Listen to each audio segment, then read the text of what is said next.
engangazi bazalwane, especially lekade lokho ifika nje mvuselelweni ekhaya ngale komgwaqo emganweni ngikhulele khona kule ndawo bazalwane. Amen. Ngumntwana kaNkulunkulu ngisindisiwe. uJesu wangenzela umusa. Akukuningi bazalwane, sizofunda nje izwi likaNkulunkulu mase siyavala. Amen bazalwane. Ngisindisiwe bazalwane, uJesu wayibamba impilo yami. Ngiyakhumbula ngomuntu wakhulile esontweni, but mhla ngisithatha isinqumo sithe manje sengifunda ukukholwa kwangempela. It was 2010. uNkulunkulu wangenzela umusa bazalwane. Kuze kube manje angisoli ngesinqumo engasithatha sokusindiswa. Namanje ngisengasho ngithi that was the best decision engake ngasithatha bazalwane. uNkulunkulu yamhlenga umuntu futhi yakhona ukuhamba nomuntu uNkulunkulu. Namaphutha akhe ahambe nawo uNkulunkulu. Amanye uzobe sengathi akazedlule ngisho kuona. Amen bazalwane. Amen. Ngiyacela sivule incwadi kaMark. Mark chapter 15. Sivule incwadi kaMark chapter 15 bazalwane. Siqale ku verse 22. Sivule incwadi yesambulo. Isambulo chapter 6 verse 9. Ngenzela ukushesha ngawavule nje lama verse bazalwane ukuze mase sikhuluma sivele sikhulume size siqede makwenzekile. Amen. Ngiyacela bafethu uma ikhona nje baphethe ama mic avela sifundele. Mhlawumbe umunye engawuvula no Genesis chapter 4. Amen. Mark chapter. Ngicela ngingabonga umsindo ingane. Yeah. Siyafunda bazalwane. Yes. Incwadi kaMark isahluko 15 verse 22. Yes. Ayesemisa endaweni yaseGolgotha okungukuthi ngokuhunyushwa indawo yekhanda. Amnika iwayini elixutshwe nemure, kepha akalamukelanga. Ayesembethele esiphambanweni, abelana izingubo zakhe, enzelana inkatho ngazo ukuthi yilowo nalowo uyakuthathani. Kwakuyihora lesithathu esembethele esiphambanweni. Umbhalo wecala lakhe ubulotshiwe ngaphezulu wokuthi inkosi yabaJuda. Wabethelwa kanye naye abaphangi ababili, omunye ngakwesokunene nomunye ngakwesokhohlo sakhe. Amen. Amen. Sambulo chapter 6 verse 9. Siyafunda bazalwane incwadi Sambulo sahluko 6 verse 9. Nalapho selivula uphawu lwesihlanu, ngabona phansi kwealtare imphefumulo yababebulewe ngenxa yezwi likaNkulunkulu nangenxa yobufakazi ababenabo. Bamemeza ngezwi elikhulu bathi, koze kube nini mbusi ongcwele noqinisileyo, ungahluleli uphindisele igazi lethu kulaba abakhileyo emhlabeni na. Base benikwa kwaba yilowo nalowo ingubo ende emhlophe. Kwashiwo kubo ukuba baphumule isikhashana, baze baphelele abayizinceku kanye nabo nabazalwane nababo ababeza kubulawa njengabo. Amen. Genesis chapter 4 verse 8. Genesis chapter 4 verse 8. Fundeka kanje. uKhayini wakhuluma kuAbel umfowabo wathi, masiye endle. Wathi besendle uKhayini wasukela umfowabo Abela wambulala. Yes, correct. Wayesethi uJehova kuKhayini, uphi umfowenu Abela na? Wathi, angazi, ngingumlindi womfowethu na. Khona wathi, wenzeni na? Izwi legazi lomfowenu liyakhala kimi lisemhlabathini. Cela uphinde verse 10. Verse 10. Khona wathi, wenzeni na? Izwi legazi lomfowenu liyakhala kimi lisemhlabathini. Izwi legazi lomfowenu liyakhala kimi lisemhlabathini. Amen bazalwane. Singabuyela ke kuMark. First same chapter, same verse. Mark chapter 15. Uvele nje ufunda uverse 25 kuphela. Verse 25. Yes. Kwakuyihora lesithathu esembethela isiphambanweni. Baba izwi lakho lena namhlanje siyathandaza.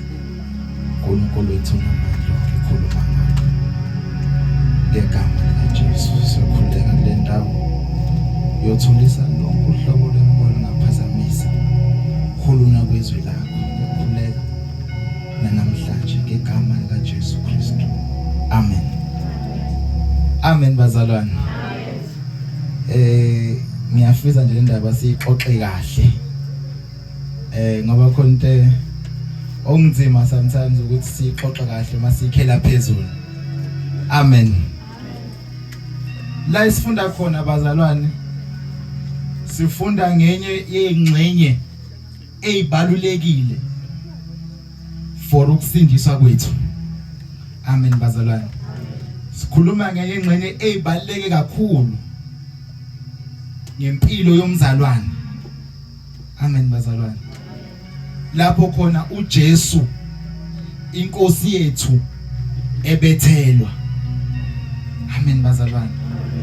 Cishe namaculo amaningi esiwaculayo ayayiphatha le ndaba ukuthi uJesu wangifela. Amen bazalwane.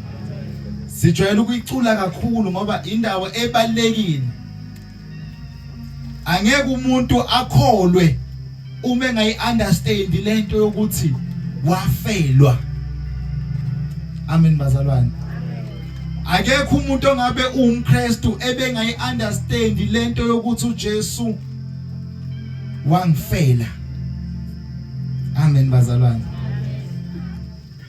Lapha umzuzu lona owathi musufika ngisho uJesu ezalwa wayazi ukuthi into engizele emhlabeni ngizofela abantu.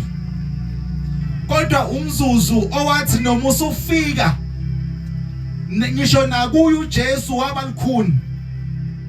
Amen bazalwane. Ngisho umbheka esensimini eGetsemane kwangekho mnandi bazalwane. Lithi iBhayibheli ngisho nomjuluko kwabazithi ukuthiwe ngathi igazi. Amen bazalwane. Wayesesimene sasingekho sihle.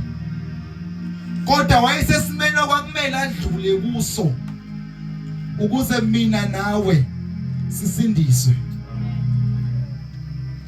Uma sikhuluma ngesiphambano sikhuluma ngento engekho yinhle. Sikhuluma ngento engenabo ubuhle. Engenabo futhi nobumnandi. Engekho ngisho nento enhle ongayikhuluma ngesiphambano. Ngisho nasemgwaqeni nje umuntu uduka kakhulu lapho umgwaqo uphambana khona. Amen bazalwane. Ngisho nezingozi ziba ningi futhi lapho kunemgwaqo ephambana ngoba yikho into enhle ngesiphambano. Amen bazalwane. Even nalapha na ke bazalwane lesifunda khona kwakumkhuba amaJuda ukuthi umuntu uma onile umuntu ebenecala uma esenqunyela ukufa kuthiwa kumele afe ukufa kwesiphambano. It was a shameful death. Kwakuwukufa kwehlazo. Amen bazalwane. Wayobethela umuntu bembuke bonke abantu kuthiwa namhlanje ubanjiwe ukhala kanjani ngoba kwakuwukufa kwehlazo, ukufa kwesiphambano. Amen bazalwane. Uma sifunda iBhayibheli amaRoma chapter 6 verse 23 lithi inkokhelo yesono ingukufa. Amen bazalwane. Inkokhelo yesono ingukufa. kepha isipho sikaNkulunkulu sikuphila okuphakathi. Amen bazalwane. Uthi uma ebhala John chapter 3 verse 16, ngokuba uNkulunkulu walithanda izwe kangaka waze wanikela ngendodana yakhe izelwe yodwa, ukuba ilowo nalowo okholwa yiyo angabhubhi kepha abe nokuphila okuphakathi. Amen bazalwane. Amen. Okholwa uJesu uba nokuphila okuphakathi. Ngamanye amazwi lapho esiphambanweni sithola izinto eziwu2 manje. Sithola isiphambano death sentence. Sithola isiphambano lapho umuntu othi mayonile ingakho noJesu engabethelanga yedwa okukhona ababezofela amacala abo. Sithola isiphambano okuyindawo okuthiwa indawo ekhanda lapho kufa khona abantu befela izono zabo. Amen bazalwane. Kodwa manje futhi khona nesikuthola esiphambanweni kule ncwadi lena. Sithola kumile omunye umuntu phambi kwesiphambano elithi iBhayibheli lowo okholwa nguye akabe safa kodwa uba nokuphila okuphakathi. Kwaba khona ukufa yena wama phambi kokufa ukuze bonke abamele ukufa bethi mabekholwa nguye bengabe saya bona ekufeni kodwa bebe nokuphila okuphakathi. Ngamanye amazwi esiphambanweni kwakufiwa kodwa bonke ababheka kuJesu wathi ngifuna ukuma lapha abafa khona kufe mina ukuze bona baphile. Wabafela bonke abaphilayo ukuze abaphilayo bengabe sayiphilela kodwa bephilele yena. Lithi iBhayibheli kwakuyihora lesithathu mhla bembethela, mhla inkosi yethu isifela. Amen bazalwane. Bathi mabembethela uyazi lento eyenzeka ibhlungu futhi imnandi ngoba babe umangalela kuPhilathu beyitshela ukuthi bayamphika kanti babemvuma. Amen bazalwane. Bayafika kuPhilathu uthi uPhilathu angibona icala kuye. Bathi mbethela, bathi igazi lakhe alibe phezu kwethu naphezu kweingane zethu. Bamvuma uJesu benga understand ukuthi masithi igazi lakhe alibe phezu kwethu ngamanye amazwi siyamvuma. Babenga understand ngoba vele kusukela kuGenesis, ingakho ngiyivula into kuGenesis ngayivula nakwisambulo. Uma uKhayini ebulalo Abele uNkulunkulu uyafika kuKhayini uthi uphi umfowenu, uthi ngumlindi wamfowethu, uthi izwi legazi ngilizwile emhlabathini ikhala kimi. Mufunda kusambulo lithi wathi sevula uphawu lwesine ngabone altar imphefumulo yabantu ababebulewe beza uNkulunkulu bethi koze kube nini uNkulunkulu ungaphindiseli. Ngamanye amazwi uma igazi lomuntu lithinta umhlabathi liyakhala uNkulunkulu ifuna revenge. Uma igazi lomuntu lithinta umhlabathi liyakhala uNkulunkulu ifuna revenge. Lithi ubani ungilimazile. Amen bazalwane. Ngisho ngakwenza ngasese kodwa igazi liyasho. Kodwa igazi likaJesu lihlukile bazalwane. Mufunda incwadi yamaHebheru lithi igazi likaJesu likhuluma okungcono kunegazi likaAbele. Ngamanye amazwi igazi likaJesu malithinta umhlabathi alikhuluma impindiselo. Ingakho namazwi akhuluma esiphambanweni izwi loqala lisho wathi baba bathethelele ngoba bakwazi abakwenzayo. Ngamanye amazwi igazi likaJesu malithinta umhlabathi alikhuluma impindiselo, likhuluma inyathelelo.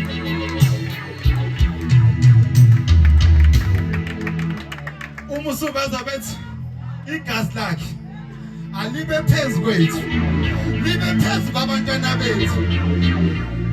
That is why uma sekwehla ngosuku lePentecost kwehla umoya kaNkulunkulu bethi badaki basukuma uPetro ethi haya badakwami ilo Jesu enambethela washumayeza bona laba bebethi bayamqiya kanti for the first time umuntu eshumayela intshumayela ngeyiqedi bemise bethi mana singenze njani ukuze sisindiswe bamvume sasesiphambanweni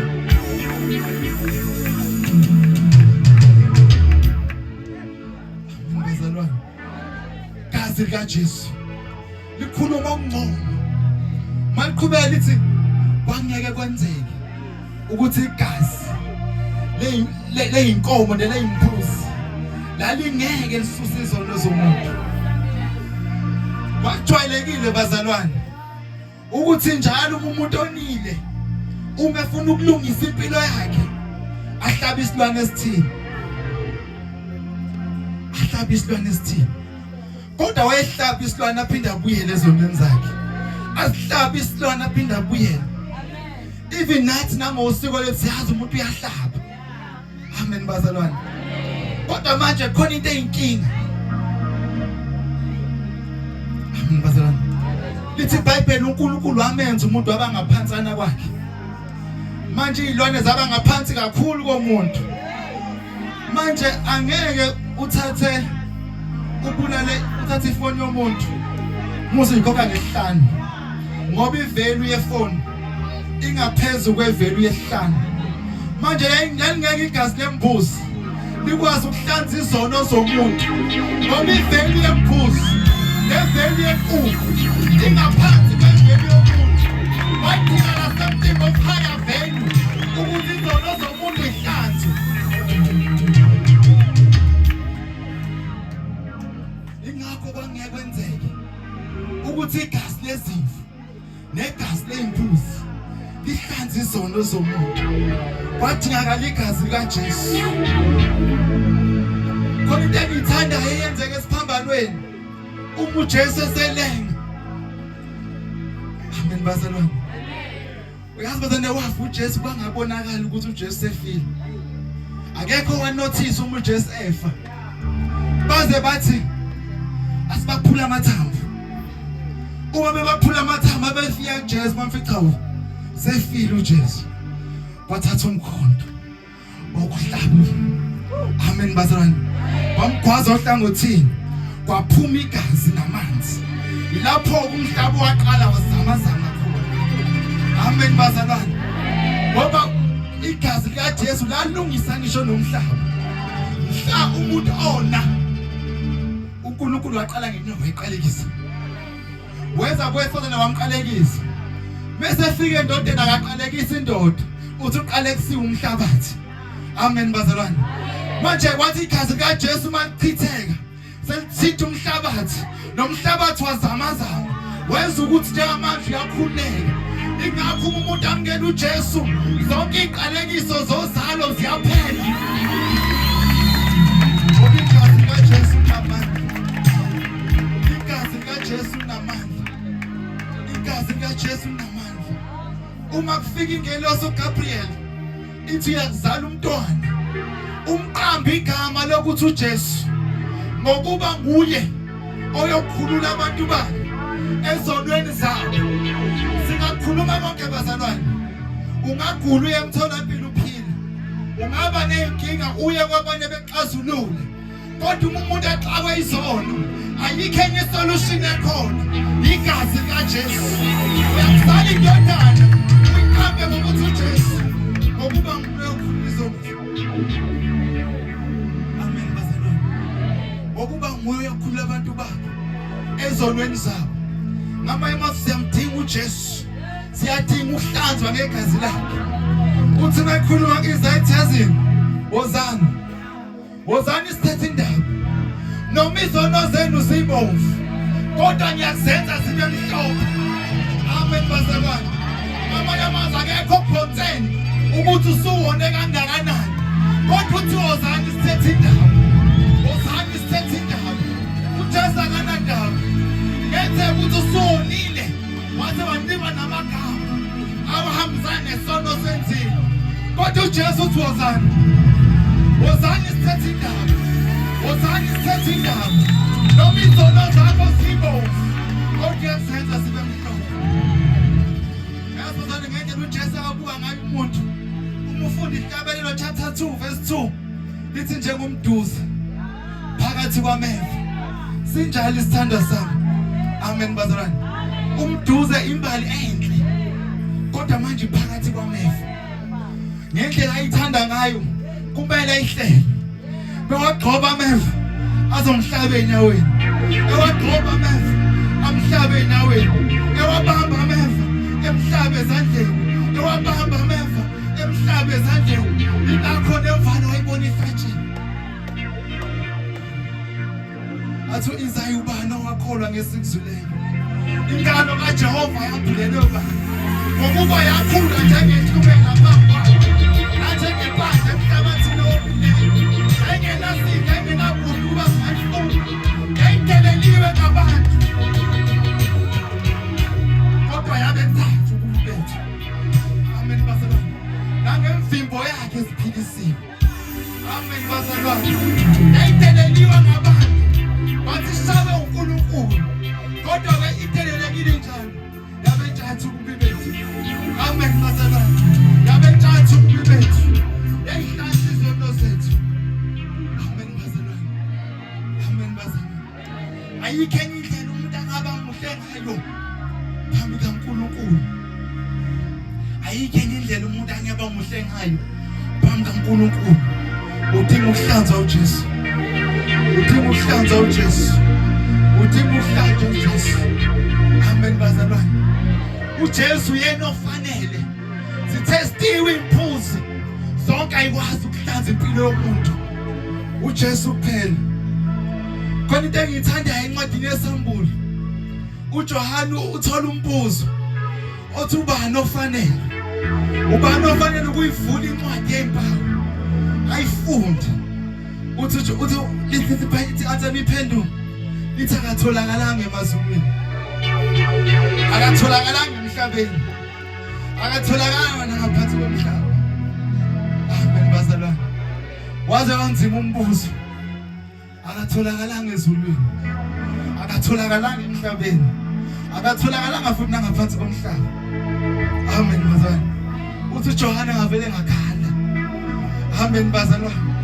Wakhala njengomuntu hopeless. Amen bazalwane. Umbuzo uthi kanti pho wayekuphi uJesu? Uma qinyiwe emazulwini wangatholakala. Wacinga emhlabeni kwangatholakala. Kwayiwa ngaphansi komhlaba kwangatholakala. Yale ncwadi muyifunde ayiboni kahle kahle lokho kucinga ngesikhathi esisodwa. Kwathi kusabheka emazulwini imvana yavele yehla ezemhlabeni. Amen bazalwane. Wathi bebheka emazulwini imvana yabilenge esiphambanweni. Wathi beqeda ukubheka emazulwini bathi ake sobheka emhlabeni imvana yabe singaphansi komhlaba incwatshiwe. Bathi bebheka ngaphansi komhlaba yakhuphuka imvana yenze emazulwini. Wathi uJohane esakhala bathi ungakhali Johane ngokuba inqobile imvana yomndeni kaJuda. Ethi bheka ngathi ngiyabheka ngabona ikudla ngathi kuhlatshiwe. Amen bazalwane. Ngabona mazi uJesu okwazi ukuphatha impilo yomuntu. uJesu okwazi ukubamba impilo yomuntu. uJesu okwazi ukuhlanza impilo yomuntu. uJesu okwazi ukulungisa umuntu. uJesu okwazi ukulungisa umuntu. Amen bazalwane. Uyazi uJesu bathi esaqhamuka nje kulideni wayikhala wona amadimoni. Lithi iBhayibheli nendoda eyisihlala emathuneni. Amen bazalwane. Yayilimaza njalo ikhanda ngamanje. Kodwa kwathi kuqhamuka uJesu wakhala wona amadimoni. Athi sinamsebenzi muni nawe ukuba uzohlukumeza ngakabi isikhathi. Amadimoni ayicelela ushwele. Athi sicela ukuthi ongenanzivele siphume nje. Siyongena engulubeni. Amen bazalwane. uJesu yena onamandla okubamba impilo yomuntu.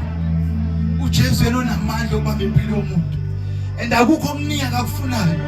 Uthi nje wozani. Wozani sithethe indaba. Wozani sithethe indaba. Wozani sithethe indaba. Wozani sithethe indaba. Namhlanje bengayithethe indaba noNkulunkulu. Uphuma usuhlanziwe izondo zakho. Uphuma usukliniwe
kufanele bayobethelwa esiphambanweni, kodwa manje uJesu ume phambi kwesiphambano.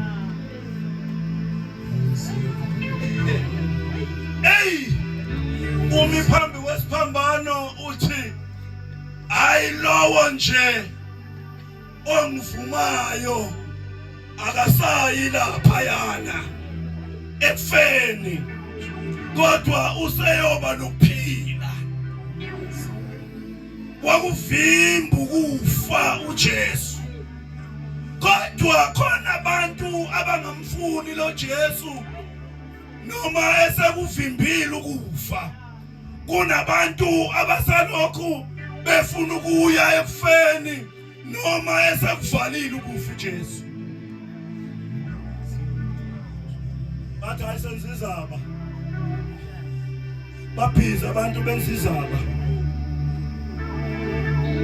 baphiza abantu babulala imbuzi. Ayikuthi igazi lembuzi nelamathole alimsiza umuntu, kodwa nanti igazi lika Jesu elimenyezwayo ebusuku elithi mangabe selichitheka ebese liyamsiza umuntu, abese yaguqula umuntu. Ukhona yini othi Jesu ngithatha isinqumo ebusuku sokuthi ngingaye ekufeni kodwa ngiye ekuphileni, ngoba uJesu uphethe ukuphila? Ukhona yini? Ukhona yini ebusuku? Phakamisa isandla sakho uthi Jesu na impilo yami.